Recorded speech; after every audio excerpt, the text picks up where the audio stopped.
Il nous reste un quart d'heure pour les questions, donc justement. Donc, je propose aux différents intervenants de se rejoindre et que la salle pose les questions. Oui, c'est à propos des CM2R, une structure que je ne connais pas bien, mais il a semblé qu'ils avaient des pratiques assez différentes et des représentations assez différentes. On a parlé, enfin, il existe apparemment une fédération des CM2R, mais quel est son rôle d'harmonisation, de réflexion commune pour la SLA, mais Pierre-François Prada le connaît mieux que tout le monde. Il existe une coordination des centres SLA qui est très active dans la coordination précisément, dans la réflexion commune. Est-ce que pour les CM2R, il existe ce même travail ? Ouais, je ne suis pas membre de la fédération des CM2R, mais il se trouve que je suis cette fédération depuis 5 ans, car je suis en charge du suivi du plan Alzheimer. Et donc, la fédération existe depuis maintenant 8 ans. Et donc, comme son nom l'indique, fédère les 28 CM2R. Alors, effectivement, nous avons aujourd'hui 28 CM2R en activité en France, et y compris en Corse, depuis janvier 2012. Et en fait, cette fédération, qui est une association qui organise régulièrement des réunions au minimum deux fois par an pour élaborer ensemble des procédures communes. Et il y a également un site de la fédération des CM2R, laquelle fédération a participé à des recommandations. Il y a eu des recommandations notamment sur l'annonce diagnostique en 2009 par la Haute Autorité de Santé.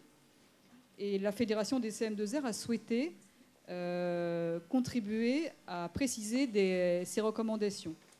Et la fédération des CM2R a été également sollicitée pour rédiger la circulaire de diagnostic Alzheimer qui est parue et qui est toujours valable, circulaire d'octobre 2011. Donc la fédération des CM2R travaille très étroitement avec le ministère de la Santé.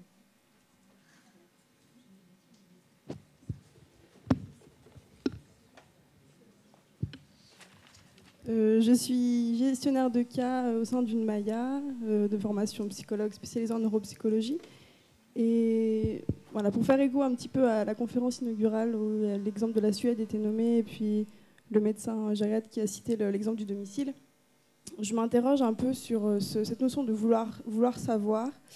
Voilà, est-ce qu'il n'y a pas aussi une ambivalence au niveau de la communauté, enfin de nous, de tous citoyens, de vouloir aussi voir finalement ces personnes au domicile. J'entends par là les interventions qu'on peut avoir au domicile des personnes avec le voisinage, l'entourage et puis les professionnels. Donc il y a un des critères en fait de la gestion de cas qui est qu'il faut qu'il y ait un désaccord entre le souhait de la personne, donc du malade, et le souhait de l'entourage, des professionnels. Ce souhait-là donc n'est pas forcément entendu. Et dans la dimension justement de vouloir savoir, est-ce que nous on est prêt à vouloir voir ces personnes vivre auprès de nous ? Est-ce qu'on est, une fois qu'on les a diagnostiqués, est-ce qu'on est prêt à les accepter finalement dans la communauté ? Effectivement, je pense que le parcours du malade, si je comprends bien votre question, c'est de lui laisser quand même la possibilité, à lui prioritairement, mais de façon conjointe, en accord avec son entourage familial, pour ce qui est la meilleure ou la moins mauvaise solution.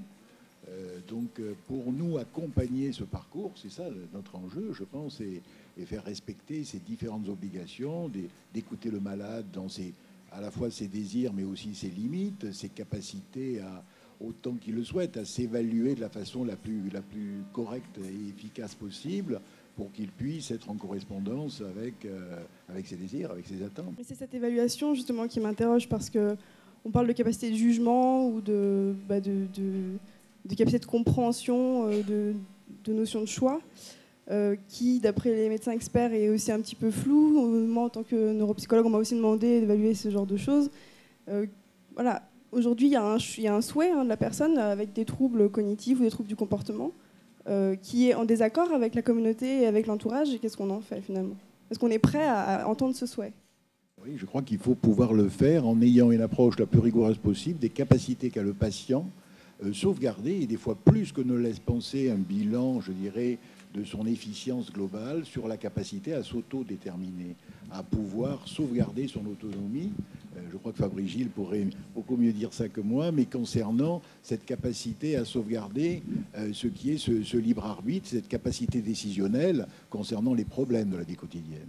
Et cette évaluation, elle doit s'effectuer effectivement pas simplement à travers, on le fait trop, par rapport à une évaluation cognitive globale, je dirais, basée sur l'approche d'un déficit qui, bon, c'est vrai, confirme, par exemple, un problème organique type Alzheimer, mais ne parle pas véritablement des aptitudes du malade à pouvoir, des fois, sauvegarder son autonomie dans une vie normale. Et des fois, il y a un décalage frappant entre des tests qui sont complètement effondrés, la capacité à la personne de dire « mais je suis quand même bien chez moi, j'arrive à me débrouiller, à m'organiser », par rapport à ce qui est des patients qui, avec des tests, avec des perturbations cognitives générales beaucoup moins perturbés, sont totalement défaillants dans le sens qu'ils ont de la réalité, des situations et de la manière de les gérer. Je ne sais pas si je réponds à votre question, mais c'est vrai et les médecins ont insuffisamment appris, je pense. C'est compliqué de savoir parler du jugement, du discernement, des attitudes adaptatives d'un patient.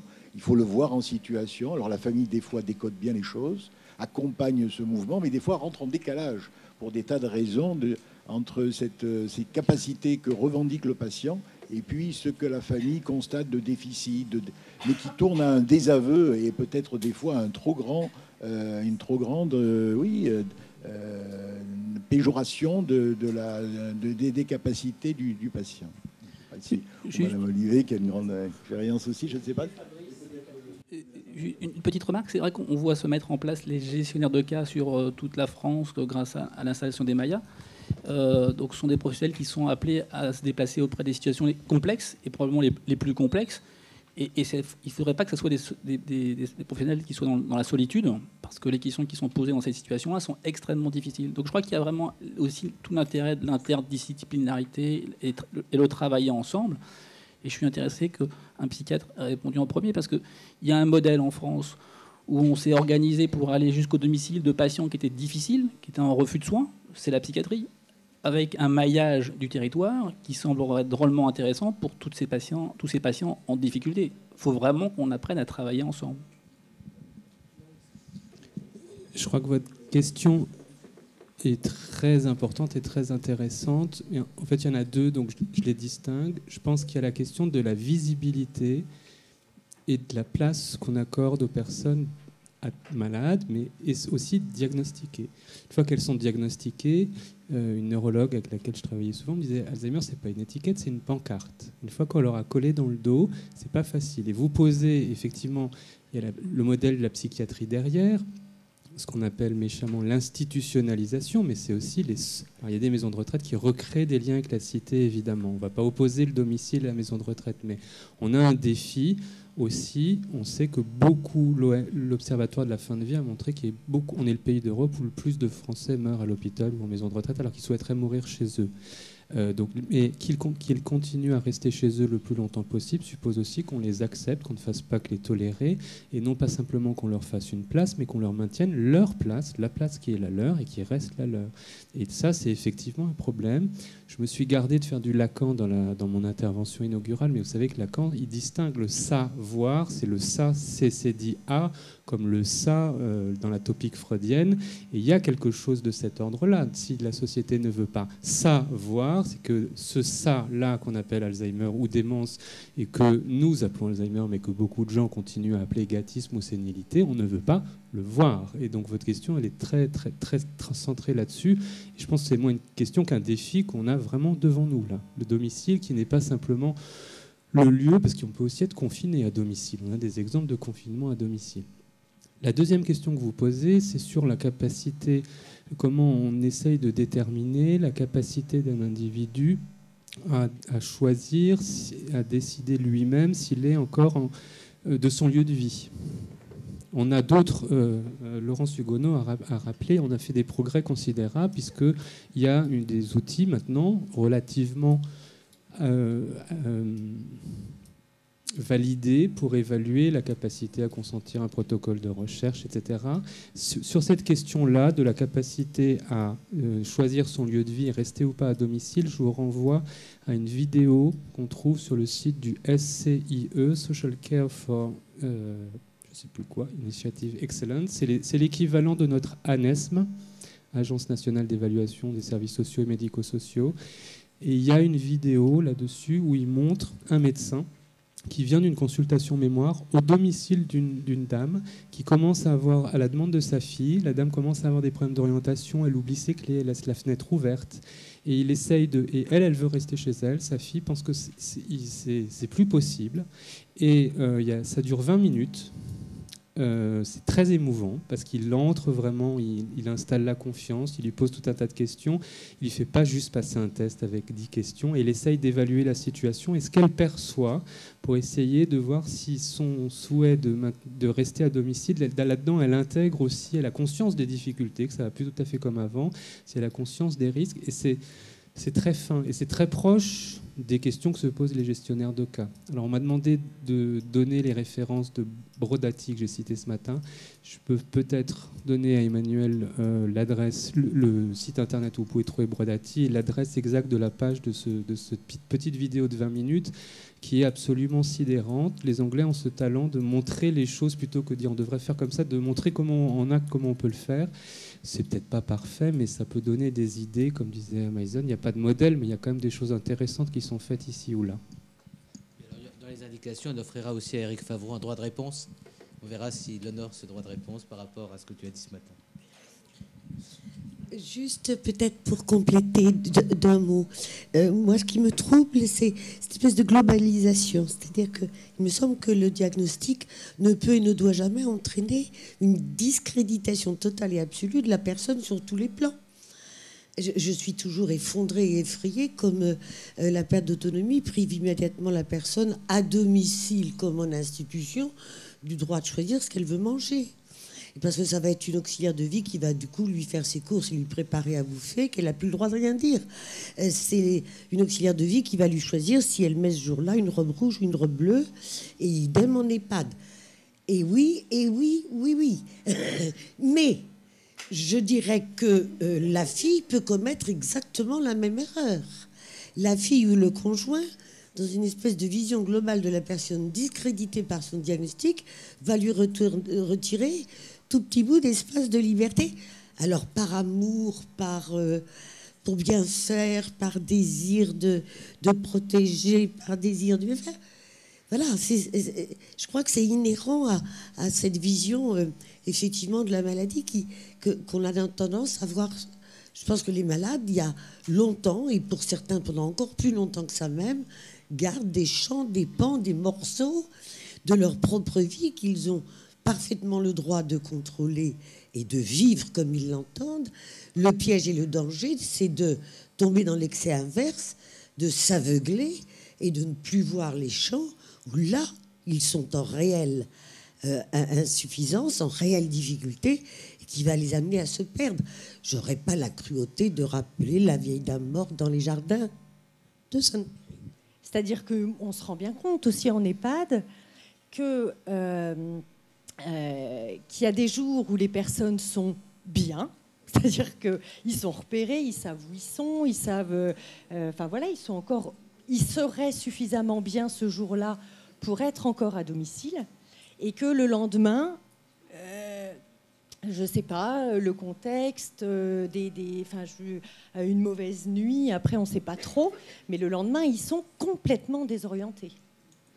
Et c'est vrai qu'on est quand même... moi, évidemment, je suis psychologue, donc j'ai le temps, je vais les voir quand ça ne va pas.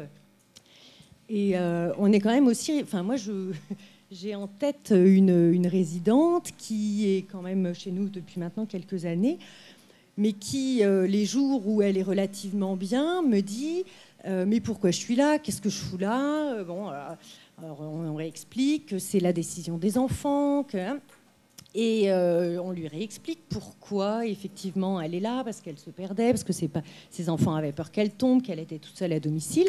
Et là, elle me répond mais qu'est-ce que ça peut vous foutre? Moi, je préférerais être chez moi, quitte à tomber. Mais de toute façon, est-ce que vraiment vous croyez que je suis mieux ici, à attendre?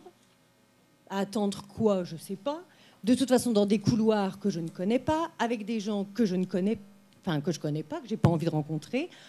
Et il y a quand même toute cette... Enfin, le diagnostic, oui, mais effectivement, je pense que c'est rien ou pas grand... Enfin, je vais être un peu provocante, mais j'ai l'impression que c'est finalement pas grand-chose par rapport à tout le travail qu'il y a à faire après.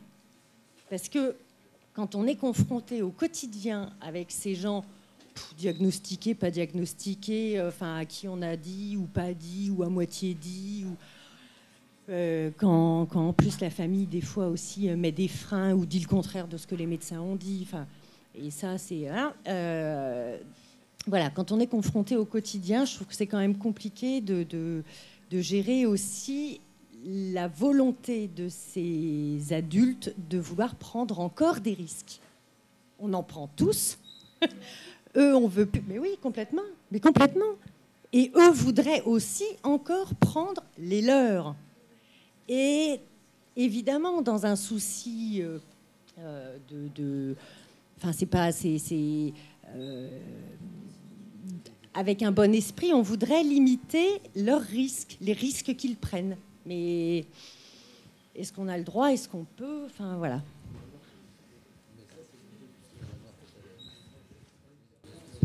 Non, c'est simplement pour répondre à ce que vous évoquiez de variabilité. Je crois qu'elle est importante, cette notion de variabilité de ces états, neurologiques en particulier, qui pourtant à lésion constante entraînent des expressions symptomatiques extrêmement changeantes qui font passer le patient des fois à un niveau d'aptitude, d'autonomie assez satisfaisant, et après nous les montre complètement désorganisés. Et je crois que c'est une des raisons pour lesquelles on va réprimer un petit peu ce qui est leur velléité de sortir de vie active telle qu'ils la revendiquent. On pourrait dire à juste titre, dans un moment donné, de leur bonne forme, mais qui nous permettent de leur répondre, et ça, ils y sont accessibles, à la notion de... Vous savez, effectivement, là, je vous trouve très bien, vous êtes bien, mais vous savez, vous passez... Il y a des périodes où votre état, vos difficultés de santé neurologiques, vous expose à des problèmes qui sont beaucoup plus difficiles à gérer au domicile. Moi, je sais que j'ai souvent une réponse comme ça d'information, de partage concernant le fait que s'ils sont bien maintenant, et on le reconnaît, ils traversent des périodes qui nous privent de la possibilité de répondre complètement à leurs demandes. C'est un des aspects. Merci Pierre.